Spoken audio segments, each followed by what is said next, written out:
service that I didn't plan on. So, so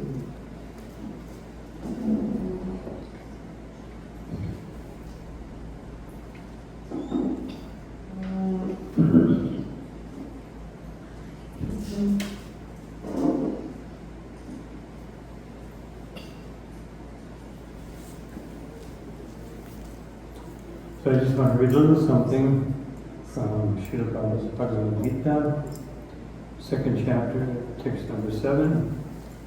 Famous verse. Yastreya sanishchitam bruhitam me. That Arjuna tells Krishna, I am confused about my duty. And therefore I'm asking you clearly to explain to me clearly what is best for me. And so that's a very important statement. Because generally we want to hear what we want to hear. We don't want to hear what's good for us. We want to hear what I want. No? And so this is Krishna. This is Arjuna asking Krishna, tell me what I need. Don't tell me what I don't. I don't want you to entertain me. And so, Shishastiham Shadimam Pranam, that I am your disciple, a soul surrendered unto you. Please instruct me. So this is the mood. This is the mood that one has to have for spiritual advancement and initiation. Initiation is a step toward pure devotional service. But initiation in itself, what we do in the initiation, this moment, the ceremony, as Prabhupada said, it's a formality. The real initiation begins when one decides, I will surrender to Krishna. This is the real moment of initiation. Because one allows the instructions of Sri Guru and the Vaishnavas to enter into one's consciousness and one's heart. Until that moment, you can go through all the ugliest ceremonies and all you want.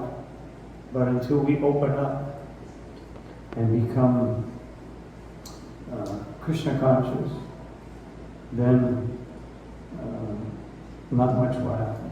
So Srila Prabhupada says. Similarly, the world situation is such that the perplexities of life automatically appear without our wanting such confusion. No one wants fire, and yet it takes place, and we become perplexed. The Vedic wisdom therefore advises that in order to solve the perplexities of life and to understand the science of the solution, one must approach a spiritual master who is in the disciplic succession. A person with a bona fide spiritual master is supposed to know everything. One should not therefore remain in material perplexities, but one should approach a spiritual master. This is the purpose of this verse. And the Srila Prabhupada says at the end,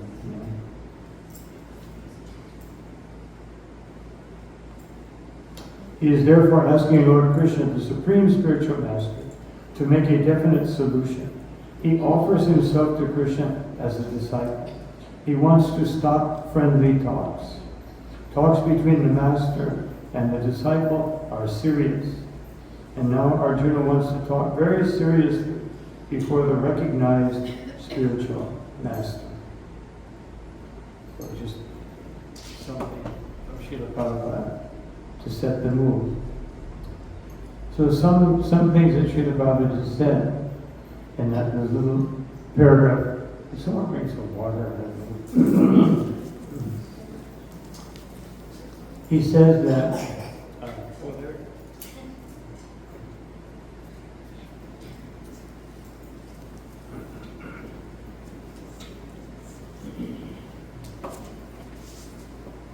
so Srila Prabhupada says that the talks are very serious. The serious doesn't mean there's no humor or there's no, but it means that one has to take it seriously. And the talks is only the beginning of seriousness. The seriousness is really established by one following the result of what is spoken about. Because in Krishna consciousness, we don't come together just to talk. We don't have time. If one is a Vaishnava, and Lord Chaitanya Mahaprabhu said that the mission of the Vaishnavas is to purify the whole existence, to make sure that everyone can have an opportunity to come to Krishna consciousness. Therefore, we don't have time. Serve the deity, distribute Krishna consciousness, distribute Prasad, distribute the holy name. So much to do for Krishna. And if we're not involved in these activities, which means the Sankirtan movement, then we won't advance very quickly. Having or not having a spiritual master. The advancement is how one reacts to the spiritual master. And therefore in the Bhagavatam, it is said that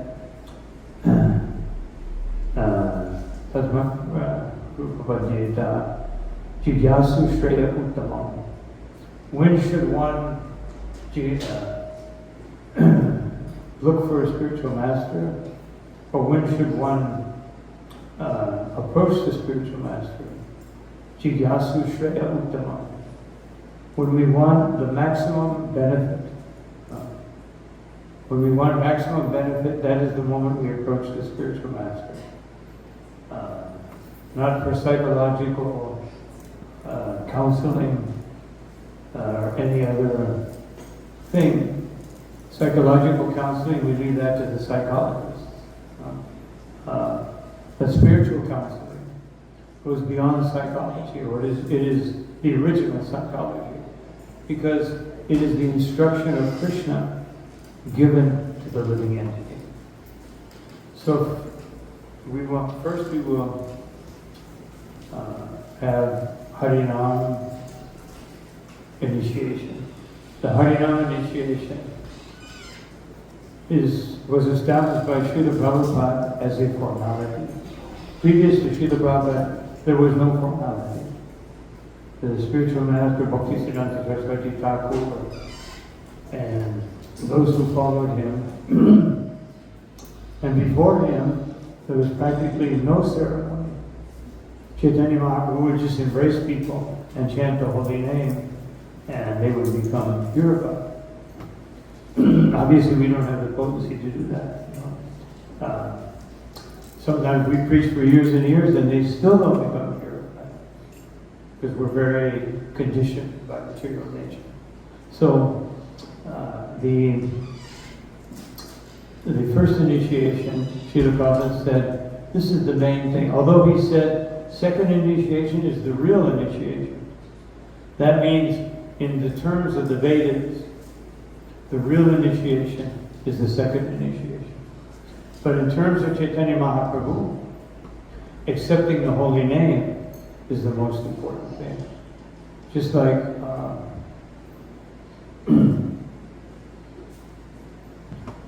when Chaitanya Mahaprabhu was speaking to Satyaraj Khan, he said that there's no need for initiation to chant the holy name. There's not even any need for Buddhist-charya or becoming prepared to become initiated. The only thing there is the need to chant the holy name purely. And that doesn't depend on initiation. But then Srila Prabhupada explains in the purport, because of our impure state, we must worship the deity. And therefore, to worship the deity, we must be initiated. And also the initiation is a promise before the spiritual master that I will serve Krishna. I will give my life to Krishna. We have very strict vows. Srila Prabhupada, every time during initiation ceremony, actually in Mexico in 1975, Srila Prabhupada was giving initiation. So he didn't speak Spanish, so he told the devotee, you give the class. The devotee started speaking, and after 5 minutes, Prabhupada said, what is this nonsense? No. What is this nonsense story? Just tell them about the 10 offenses against the holy name. So even though Prabhupada didn't speak Spanish, Krishna was telling him in the heart. He's just telling some story, trying to make a good impression on the audience. But the real essence is we have to understand what to do and what not to do. So what to do, that we try to always remember Krishna, smartabhya satatam Vishnu, vismartabhyo najatu chit. In Padma Purana, it says that the most important 2 aspects of Krishna consciousness is to always remember Krishna and never forget him. So to always remember Krishna, Srila Prabhupada in his purport, he says, you must chant minimum 16 rounds every day. Prabhupada said, of all the instructions of the spiritual master, the instruction to chant a certain number of rounds is the most important. And Srila Prabhupada said the most important service that one can give the spiritual master is to become a pure devotee. That's the real service. Because that's what the spirit is. It's not about cleaning the temple or worshiping on the altar. It's about going back home, back to God. We do all these things. Krishna doesn't need it. Krishna doesn't need to eat. Prabhupada gave one class. See, Krishna doesn't need to eat. Krishna doesn't need to sleep. But when we do that for him, when we cook for him, and when we put him to sleep, even though he doesn't sleep, Krishna has no time to sleep. Srila Prabhupada said we should minimize sleeping. That's because Krishna minimizes it to 0. He has no time to sleep. All day long he's with the cowherd boys, and all night now he's with the gopis. So where's the question of sleep? But we put him to sleep because we care for him, because we love him. And then Prabhupada said, Krishna becomes favorable. Krishna becomes favorable to that attitude. So we're not doing everything we're doing here, as Krishna says in the 10th chapter, beginning of the 10th chapter of Bhagavad Gita, Pakshami Hitta Kamyaya. I am speaking this for your benefit. So everything we're doing here is not for Krishna's benefit, it's for our benefit. But from our point of view, because Krishna is everything, Krishna is the Supreme Personality of Godhead, we're doing it for his benefit, for his pleasure. That's his benefit. And when we do something for his pleasure, he makes us happy in Krishna consciousness. And the greatest happiness in Krishna consciousness is to remain Krishna conscious no matter what the external circumstances. And that's very difficult. But that's especially what second initiation is for. First initiation means one takes up Krishna consciousness. And second initiation means that one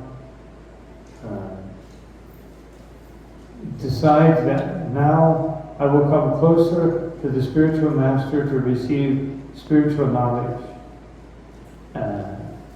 And the second initiation takes us to the point of liberation. And first initiation takes us to the lotus feet of Krishna. So both are important. But Srila Prabhupada said, of the two, first initiation is essential. Second initiation is good. It's good to have. But first initiation is essential. Because it means I'm promising Krishna something. But that promise has to be serious. And that's what Srila Prabhupada was speaking about here, what we read about the Bhagavad Gita.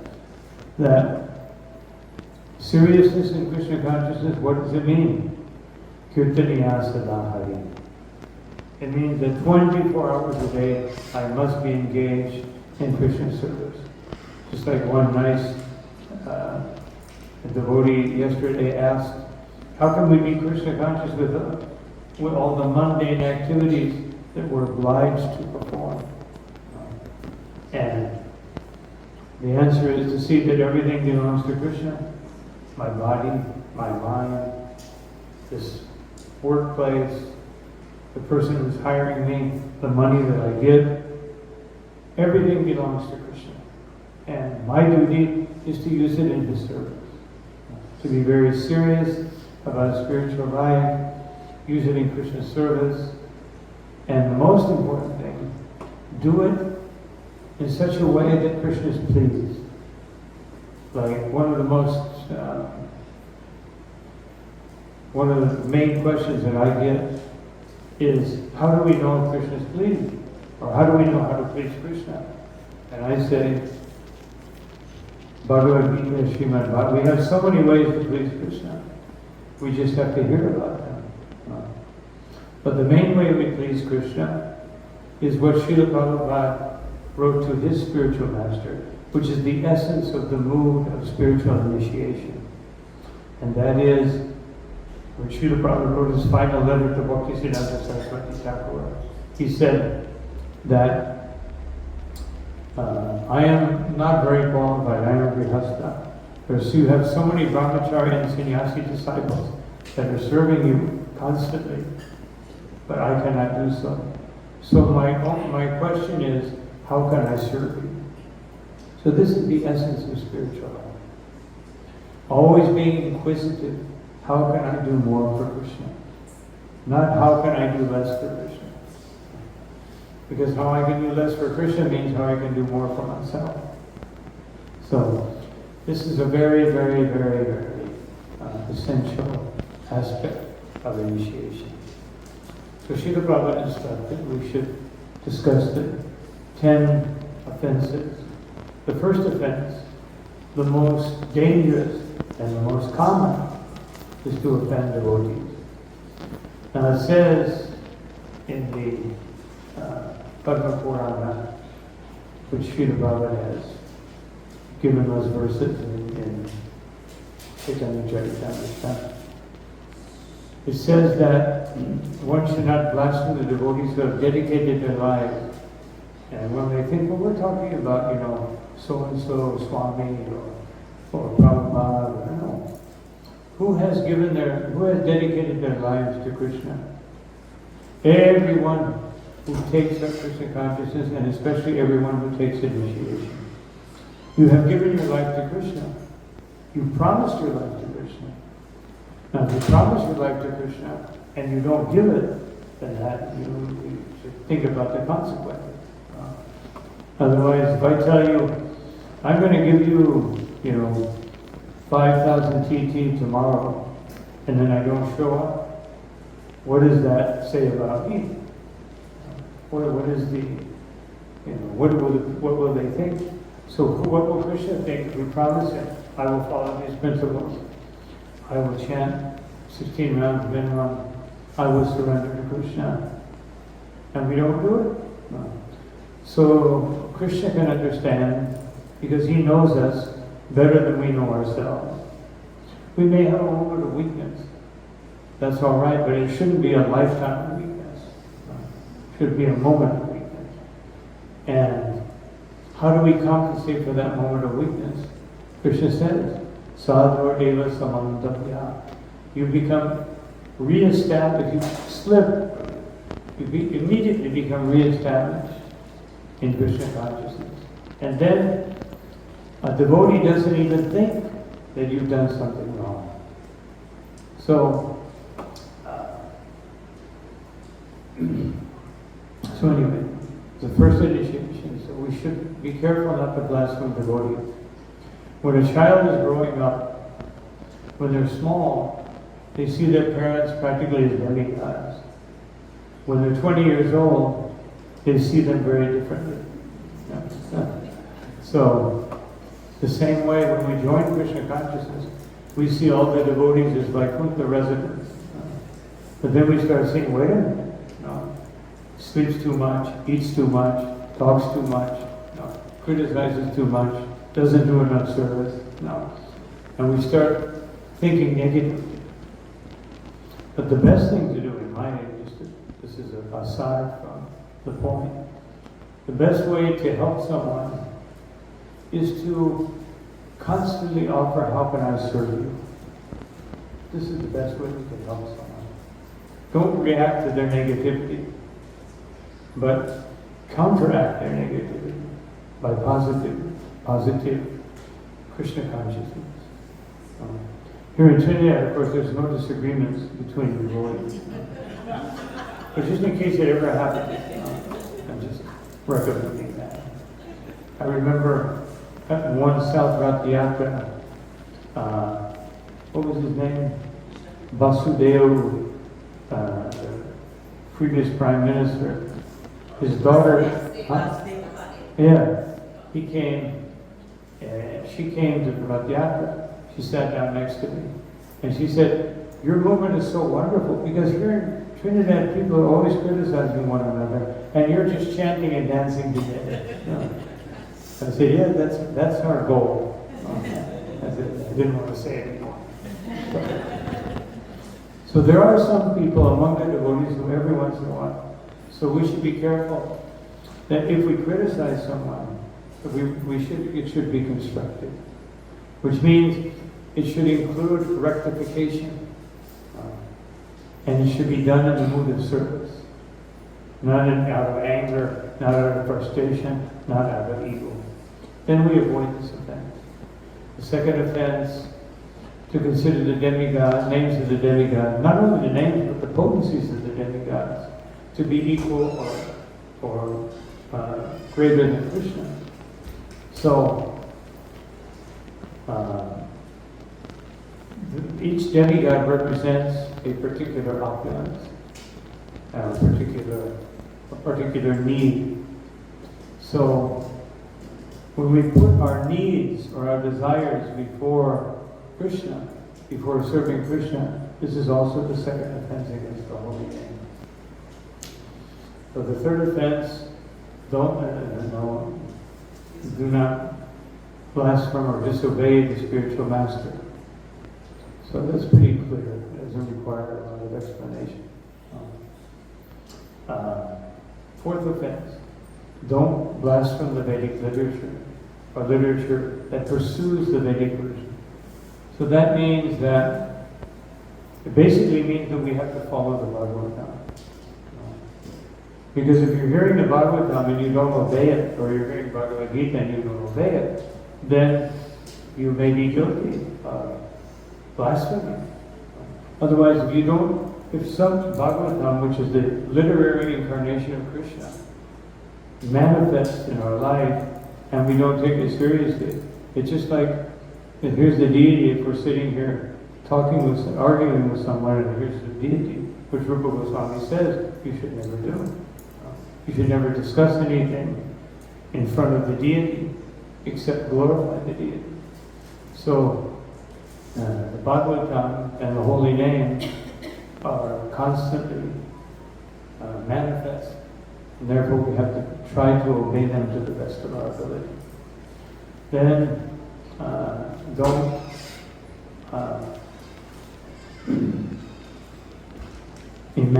think the holy name is imaginary. That the great sages of ancient times sat around and spun some stories to keep everybody in line. They said, let's make up some nice Vedic stories, and then everyone will obey. Narada Muni. So otherwise, that the sages tried to trick everybody into being a nicer person. So this is an event.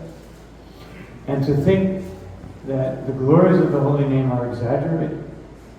The holy name is Krishna himself. There's no difference between Krishna and his holy name. And therefore, we should obey. And then, to commit sinful activities and think, no problem, I'll just get rid of them by chanting. If I do double, if I commit a whole lot of sinful activities, I'll chant some extra rounds and get rid of them. But the holy name is not a scrubbing agent, that you shake it. You clean that, The holy name is Krishna himself, who offers to purify us. But when Chaitanya Mahaprabhu and Nityananda Prabhu met Jagayam Radai, Chaitanya Mahaprabhu said, I pardon everything you've ever done. How much was it? When Chitragupta was requested by Yamaraj, please read the offenses that these two have committed. And Chitragupta said, I've had 100 scribes writing for decades, and they still have not come to the end. And yet Lord Chaitanya forgave all of that on one condition: don't do it again. And so that should be our even though we may slip a little bit, but not that we slip daily. Just like you go into a mall or something, they have a little sign that says caution slippery surface. So we should see that sign every time we go out into material nature. And then don't think that chanting of the holy name can be equal to some ritual. Now one may think, well, I know the holy name is Krishna. But if we're more interested in going to a marriage ceremony than we are in going to a Bhagavatam class, then that indicates that my reality is that I prefer the ritual to the holy name. And so we have to be careful about these things. The ninth offense, to preach to people about the glories of Krishna and His holy name when they are not prepared. Bhaktivinoda Thakur said, it's also an offense for a spiritual master to initiate people so that they will become his followers. And that's both sides. Everything has two sides. And the last offense, to continue to cultivate material desires even when we've understood the greatness of the holy name. Which means that if we continue to cultivate material desires, we have not realized the greatness of the holy name. Otherwise we wouldn't do it. So therefore, that offense in itself is telling us that we have to be very careful that to chant in such a way that the chanting really purifies our existence to the point where hearing about Krishna is the only thing we're interested in. Nothing else. And so, anyway, and to avoid all of these offenses, the last point is that one should chant with attention, not to chant inattentively. Just like if the Prime Minister of Trinidad walks in right now, or walks in, knocks on your door, and says, I'd like to speak to you. You say, well, I'm sorry, I have a cell phone call. Or,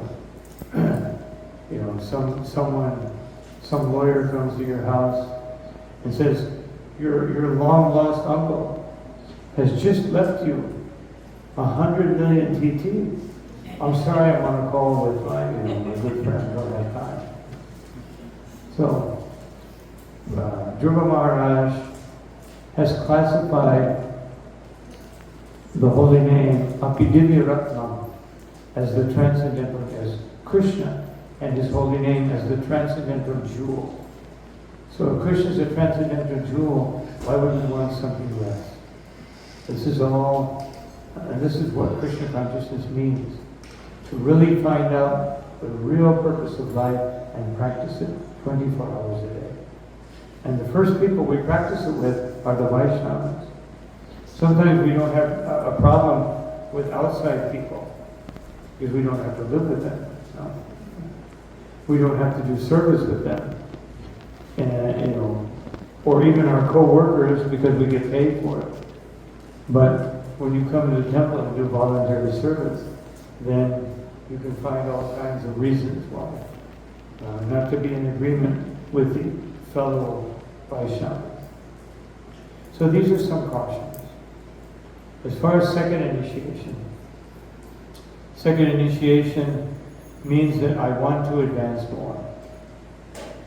I want to understand Bhagavatam. I wanted to understand.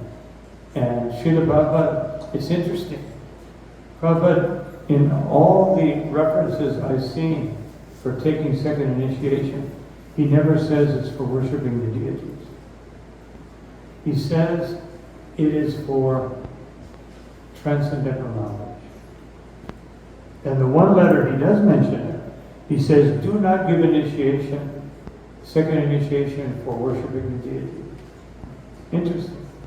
When I analyzed that, I thought, yes, because if I'm not going to understand the essence of the deity, how can I worship the deity properly?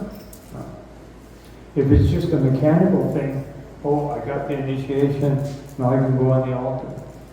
And just like you can go to any flower shop and you can see they can make a very nice flower arrangement. It doesn't require bhakti. Bhakti to flowers maybe, but not bhakti to Krishna. So anyone with good taste can dress the deity, but the deity may not accept it. So you're trying to dress the deity and everything goes wrong. We can understand the deity is telling you, if you want to dress me, you become purified. So Srila Prabhupada was saying that, don't just give initiation for worshiping the deity, because if that's the only motivation of the person, it will fail. And we've seen that time and time again. So, second initiation means acquiring that understanding of Krishna by which I will love him so much that I want to serve him 24 hours a day. That's what it means. Hearing about Krishna, serving Krishna, surrendering to Krishna in such a way that I want to hear about him 24 hours a day. I don't want to do anything else. That's our goal. Not, as I mentioned yesterday, not that, let me do the minimum, but let me do the maximum. And the fortunate or the unfortunate thing about the maximum is that you never reach it. Fortunate because that means that the bliss of Krishna consciousness will always increase. Unfortunate because we live in a conception of beginning and end. So therefore, the more that we can't achieve something to the fullest degree, then we become a little frustrated. But we should understand in our Krishna consciousness, just like I used to climb mountains, that was my hobby. So the first thing you learn about climbing a big mountain is you never look up, you always look back. You see how much I have achieved, and then you just keep going. But if you look at what I have to go through, then you may become disappointed. You may not have the determination. So, the same way in spiritual life. Even if we feel like, oh, it's so things are difficult, we should look back. What was I like 20 years ago or 30, whenever before I joined Krishna consciousness? What was I like, and what am I like now? So this is the essence of Krishna consciousness. That we want to advance, and initiation is for that purpose. It has nothing to do with how long I've been in Krishna consciousness. It has nothing to do with anything except wanting to please Krishna and wanting to achieve the perfection of life. So these are some thoughts on this occasion. So I'll stop here and see if there's any comments or questions before I go on.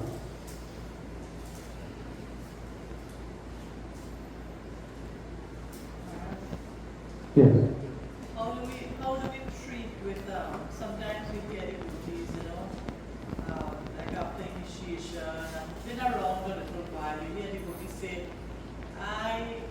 it's time for me to retire.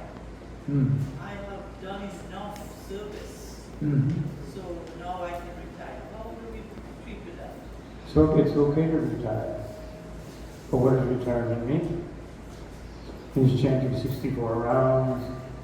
It means going to Vrindavan and sweeping. This is retirement in Krishna consciousness. It means becoming fully absorbed in Krishna, which is called Radha Bhakti. So, yes, Rupa Goswami recommends it, Srila Prabhupada recommends it. But retire doesn't mean hammock and coconut. No. That's not Vaishnava retirement. That's external retirement. So, yes, the devotee wants to. Prabhupada said, when do you retire? So in 1976, Srila Prabhupada was coming down from seeing the Vaikuntha play in New York, 55th Street Temple. And so he was a little tired, and the woman devotee said, Srila Prabhupada, you've done so much, why don't you take some rest? Prabhupada walked, and he looked, turned and said, I would die on the battlefield, just like Arjuna. He walked a little more, and he turned, he said, and you should do the same. So Prabhupada said, this famous saying, work now, samadhi later. So what does that mean?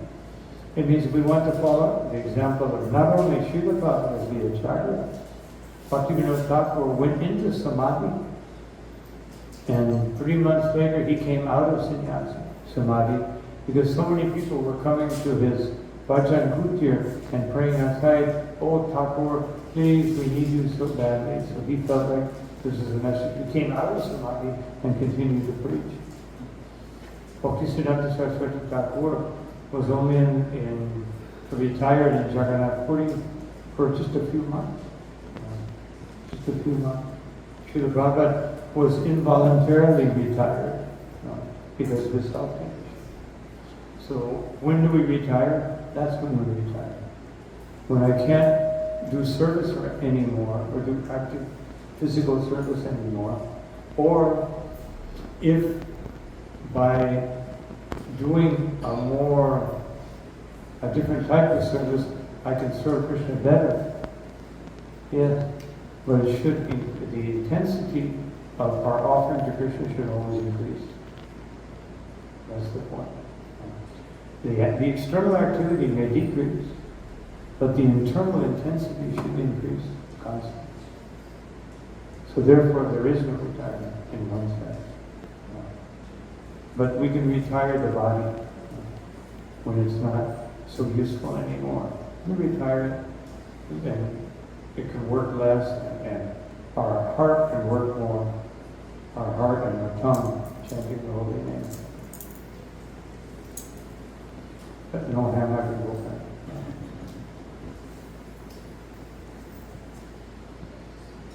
Any other questions on that? Just one more bit. Okay, good.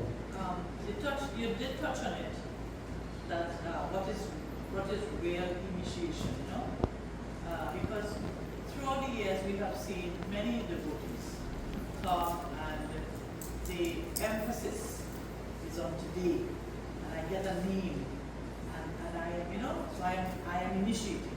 So Srila Prabhupada talks about it as rubber stamping, like a rubber stamp. Mm-hmm.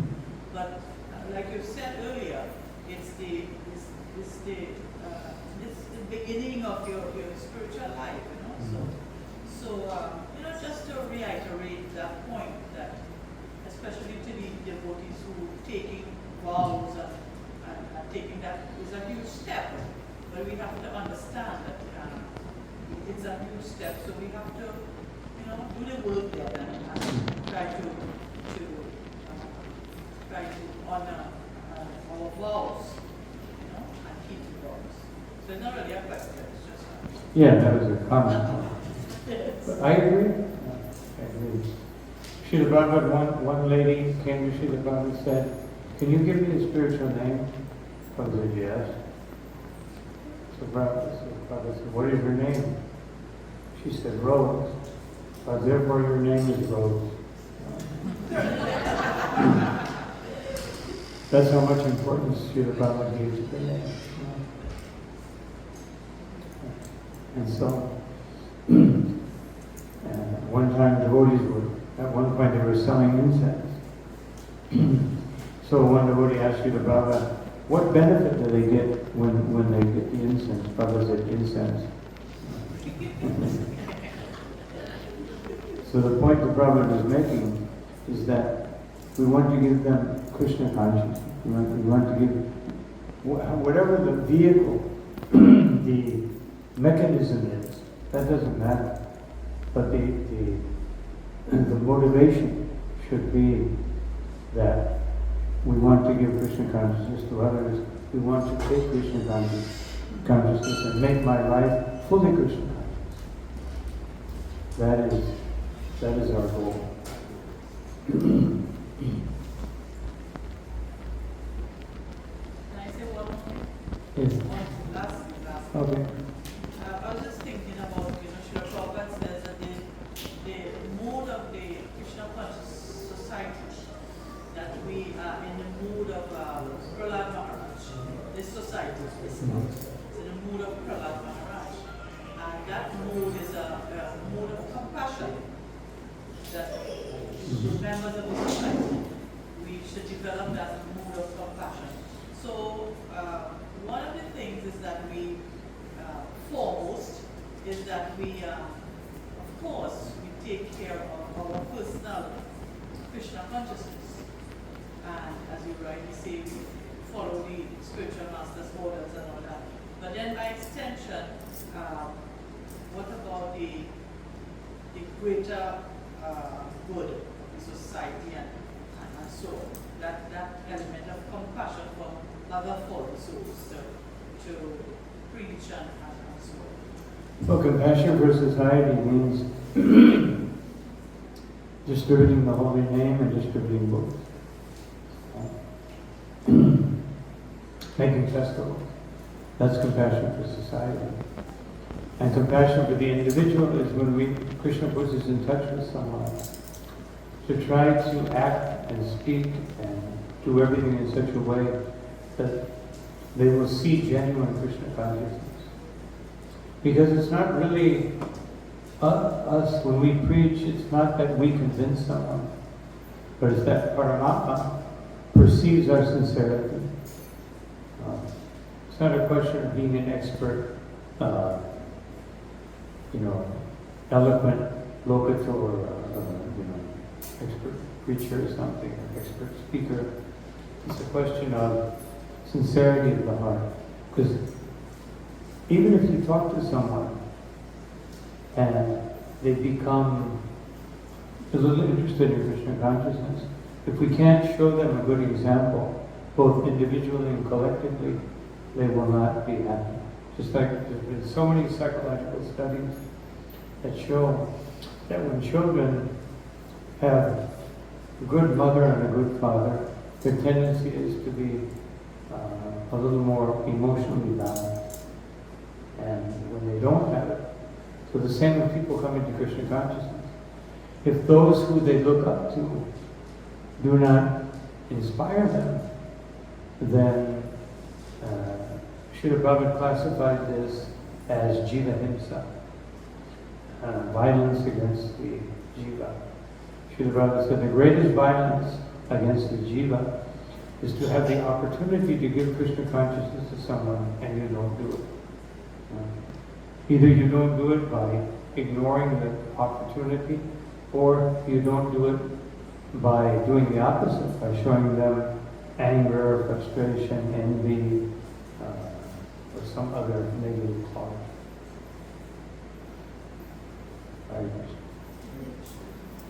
So I think we should start, and so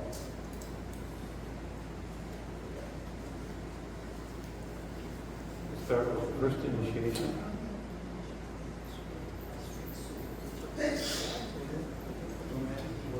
So Bhakti Sharmila,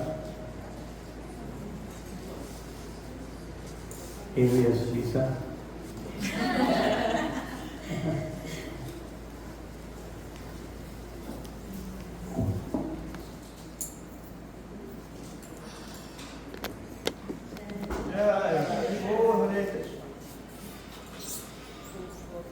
So first, please offer a reason to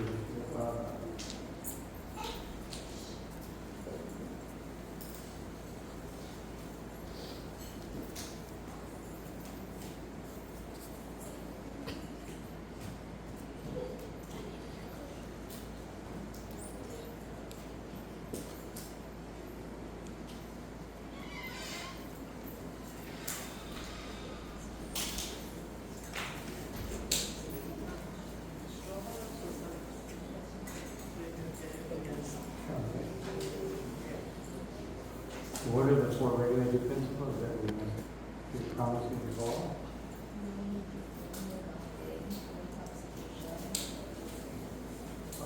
And chanting.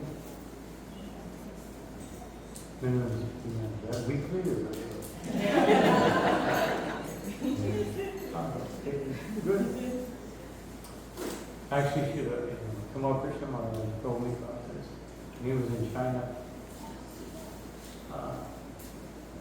It was his Puja, and they made a big cake. And so,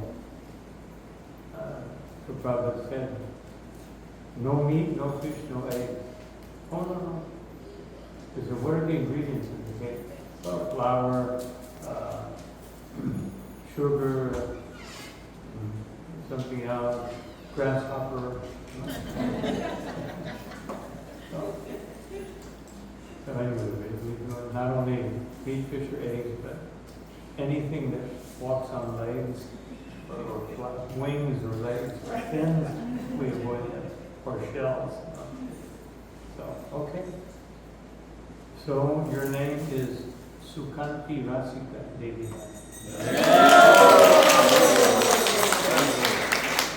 Which is a name of Srimati Radharani,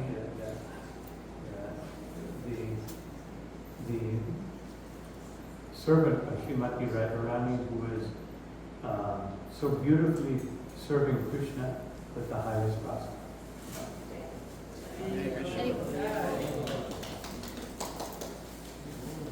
Now, as far as the second initiation, so the second initiation means, we'll discuss that privately, the Gayatri Mantra, but it means accepting more responsibility in Krishna consciousness. That's what basically it means. So here we are before the deity, and that's why we're doing this inside, so that we can be before Gornitai, who are unlimitedly merciful. Shri Shri Radha Gopinath, Lord Nrsimhadev, the Parampara, Shri Radha, the spiritual master of the Vaishnava, and soon in front of the fire. And so, with all those witnesses, hard to escape. You're guilty. You're guilty of trying to become more Krishna conscious, so we have to do it. So we will, now we can all transfer over to the Yagyasthana. We will continue. Thank you all very much. Hare Krishna. Shri Prabhupada ki jai.